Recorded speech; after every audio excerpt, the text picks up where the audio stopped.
warning against job cuts proposed in the budget for 2025. Thought I would bring this to you. We are going to forego questions when it comes to that. Here's what was said.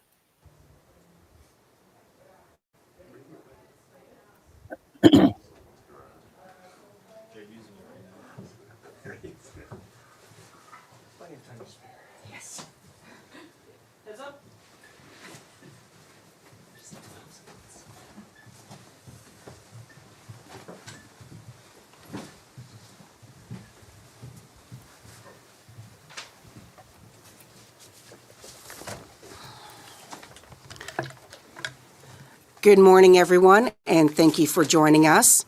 Today is an important day for workers and for everyone in Canada who depends on public services. Workers from across the country are here in Ottawa today to talk about their real impacts of this year's federal budget on workers and families, and what truly is at stake when public services are cut. People in Canada rely on strong, well-funded, accessible public services, but the tens of thousands of job cuts announced in this budget will make life harder, not easier, for the communities we serve. At the largest federal union in the country, representing more than 240,000 workers, our members know this better than anyone. Families will see delays in getting their old age security, employment insurance, or childcare and veterans benefits. People will experience more frustration when reaching out to Canada Revenue Agency. They will notice increasing cutbacks to public health and food safety. These are just a few ways we can see the government stepping back at a time when people need public services to step up. That's why today matters, because our elected leaders need to hear where this budget falls short, to put a face to the people who keep this country running and who could soon be out of work as massive cuts loom in the federal public service. But they'll also hear directly from workers about the very real and achievable solutions that will actually put people first, because nobody understands how vital public services are and the best ways to improve them than the very people who deliver them. Now I'll turn it over to Alex, our National Executive Vice President.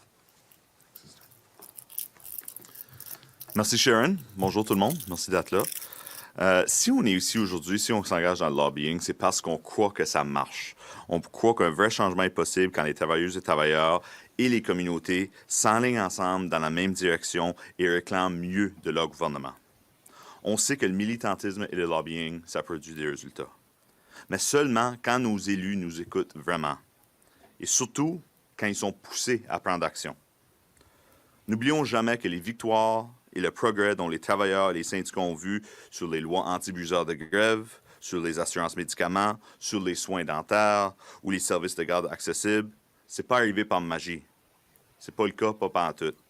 Ces progrès sont arrivés parce que les travailleuses et travailleurs se sont levés debout, se sont unis et ont forcé des résultats. Les changements positifs, ça n'arrive jamais par accident.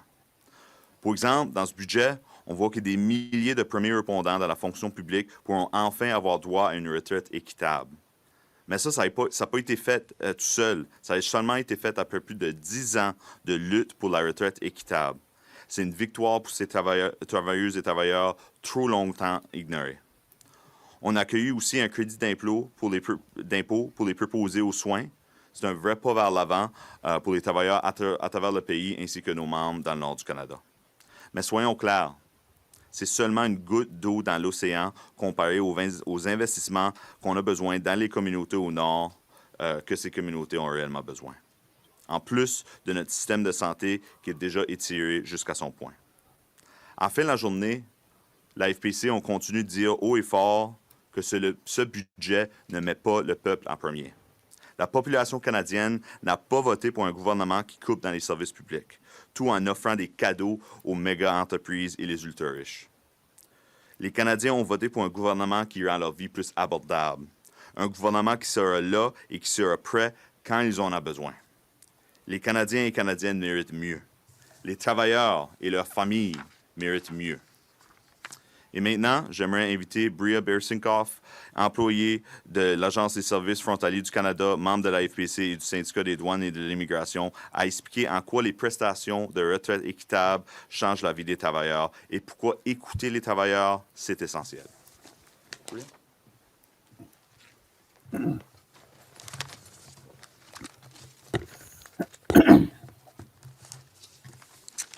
Thank you, Alex, and thank you, everybody here today.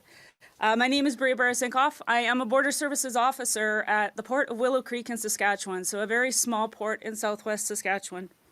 Every day, our members put themselves in harm's way to keep our communities safe. We manage high-risk environments, volatile situations, and the growing demands placed on border integrity, public safety every day.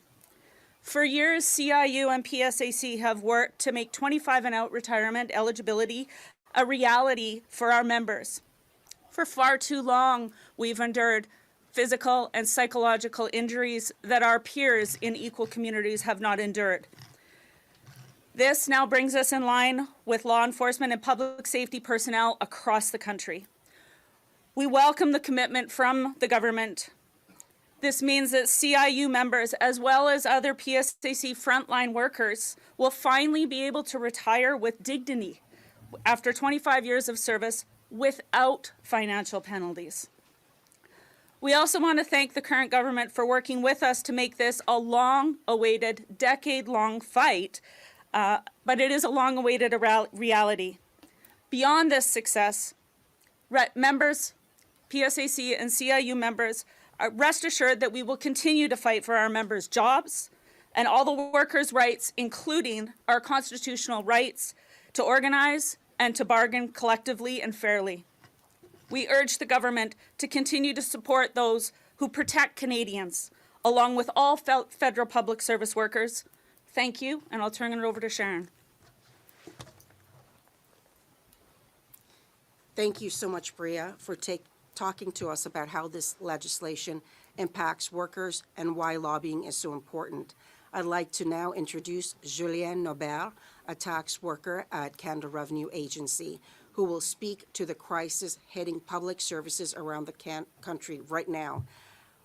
Workers are already being asked to do more with less, and even deeper cuts will only worsen the crisis. Julienne? Bonjour. En fait, mon rôle à l'Agence du revenu du Canada est de faire du contrôle de qualité en recouvrement des recettes. Mais je suis également président d'une section locale et je dois à chaque jour composer avec des membres, donc qui sont des employés de l'agence et qui ont des difficultés à livrer le service parce qu'on demande constamment de faire plus avec moins. Et le budget qui a été adopté hier est une couche de plus, encore une fois. On demande encore une fois aux employés de l'agence et ailleurs dans la fonction publique de faire plus avec moins. Et nos gens sont à bout de souffle, littéralement. On a une augmentation des congés de maladie, entre autres choses. Et le service aux Canadiens en est impacté déjà. Et les coupes qui sont annoncées, les coupes qu'on va sentir ne vont faire qu'empirer les choses. Et la vision de notre gouvernement, avec l'introduction de nouvelles technologies d'intelligence artificielle, ne fera rien pour aider. On le voit, ça commence déjà, et déjà des erreurs ont été soulignées dans les médias. Il y a eu des gros remboursements qui ont été émis parce que la machine ne les a pas détectés. Donc, ce mouvement rapide-là vers les nouvelles technologies nous préoccupe grandement. Et c'est pas... ça va toujours prendre des humains pour amener justement l'empathie et l'humanité dans le service qu'on rend aux Canadiens. Donc, je vais inviter le gouvernement à réfléchir à sa position et à se poser la question sérieuse. Qu'est-ce qu'on veut comme fonction publique? Est-ce qu'on veut une fonction publique compétitive et empathique qui sert les Canadiens ou on veut des robots sans émotion? Merci. Thank you, Julian. And thank you for every PSAC member who is here today, ready to speak truth to power. Because while we're secured important wins, there is so much more work to do. The risks of this budget are real. 30,000 job cuts that will devastate services and hurt families and communities. The reckless fast-tracking of AI that will slow response times and force people to talk to chatbots instead of real people when they need help the most. And dangerous changes to the federal labor code that threaten workers' constitutional bargaining rights. We want to work with this government. We want to help build a Canada that strengthens our country and our economy, investing in its people and supports public services. In return, we expect a government that treats workers fairly. We expect a government that understands public services are the backbone of the country.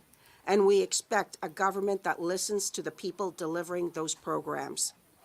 Just like the people standing behind me and the numerous public service workers that are meeting with their Member of Parliament on the Hill today. Together, we'll make sure this government hears us, as well as listens to the people in Canada who rely on federal public services to get by. Together, we'll keep fighting for a Canada that puts people first. Thank you. We'll now open it up to questions. All right, like I said, we were gonna forego the questions and just bring the announcement, the speech, if you will, speeches. Just to give a counterpoint to what's going on here in Canada, there are obviously people who are still going to be affected one way or the other, and different ways that they're going to work around things or try to work around things. Prevent